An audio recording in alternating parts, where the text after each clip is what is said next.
Hello, ladies and gentlemen. Eddie Marcus here. A few minutes. You remember the story of Job? How Job was one of those servants of God, and his wife was thinking that he was a little bit off his rocker, and she was trying to tell him to get it together. Maybe you should turn God loose about now. Things are going kind of rough. And Job refused to do it. Many people go through those kind of challenges every day.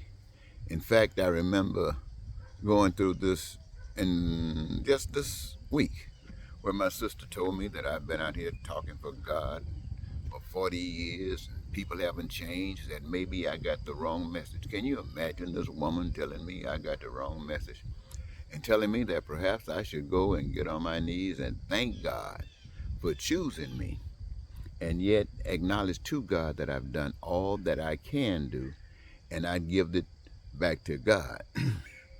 And what I should do is take my time and do like everybody else in the world. Now, I mean, after 40 years, that'll make you think. Maybe I should do that. But when you know the truth, can you do it? I'm sure you can, but will you do it? That depends. And for me, like Job, I'm not going to do it. You see, that was a time when I was just a kid. You've heard me say this many times before. Well, life has always been important. Everybody that lives sees life as an important thing, but the thing that makes it so important is what you do in life that gives it value. And so as a kid, one of the things that was important to me is that I'd be recognized as one of the guys who can do business and take care of stuff. And one of the things that we used to do to challenge each other is to swim. And there were a lot of big guys who could swim. You know what happens when you go swimming a lot, you learn how to swim. And if you don't know how to swim.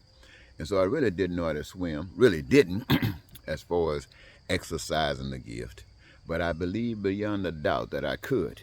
And so one day I went and threw myself in the most dangerous situation. I threw myself in a lake to convince myself that what I believed I could do, that I was going to swim across a lake. So when the big boys who could swim come back out there, I could do it with them and I wouldn't be made embarrassed. And got in that lake, not having any doubt, and got in a distance in that lake, and a snake chased me out of the lake. Not only did I swim, I was able to outrun the snake. Well, I guess I was. I got out the lake. So, time convinced me that I had a blessing, that this snake was a tool used by God to get me out, to save my life. To save my life for what? If I'm going to give my life away, if I'm going to throw it away, if I'm going to just say it doesn't matter, then do it for a cause, a worthy cause. And there is no greater cause according to what I see now, and that is to give God glory, to let others know that my understanding of God is so important that I represent God even to the end of my life. And so what my sister was talking about giving in, talking about preaching a message, and if no one accepts it, then you just give in and say, you had it wrong. No, I don't have it wrong. I was blessed. I was blessed to come back up out of the lake. I was blessed to know that you can still live. And I was blessed to come here and tell the people that there is a God. That God saved me. And it is not money. It's not the white man. It's not the black man. It's not a man. It's not a woman. It's a power of the invisible spirit that is the result of all of our existence. That's the message that I got. I got the message that we don't have to die to go to heaven, like some liar has convinced us to live our lives right here serving Satan and believing that when we die, we'll go to see God. If we don't rock the boat against Satan too much. Crazy. So my living is to say to you, ladies and gentlemen, that we can have heaven right here on earth, but we have to know the truth, follow the truth. And that truth is that God exists. No human being is important than another, nor less than another. And the resources that are essential for you to have your wants, your needs, and your desires met are already given free. All we have to do is change our mind and care about one another, and we can be set free to live now.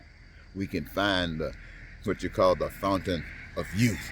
We can do all of those things, cures to every disease, cures to dealing with the natural disasters, if we are being led by the Spirit of truth led by the spirit of love and compassion. Not doing that, we are living in hell. And they want me to sit back and don't tell you that. They want me to sit back and tell you go get a job and be a part of getting yours. Or go and plant a seed and God gonna bless you. That's the biggest lie I ever heard of. And I want you to know that is a lie according to what I understand. And yet, am I asking you to believe me? I wish. But if you don't, sorry, I'm not going to change what God has given me just so you can feel like you knew something. No, you don't know anything. And until you learn, I'm not going to worry. I just keep on living my life before you. That God is the answer to our prayers. Not Republican, not Democrats, not liberals, and any of that other trash. It is just that trash. So I want to thank you so very much, ladies and gentlemen, for giving me this moment. You can listen if you want to. You don't have to. Until next time, if there is, goodbye.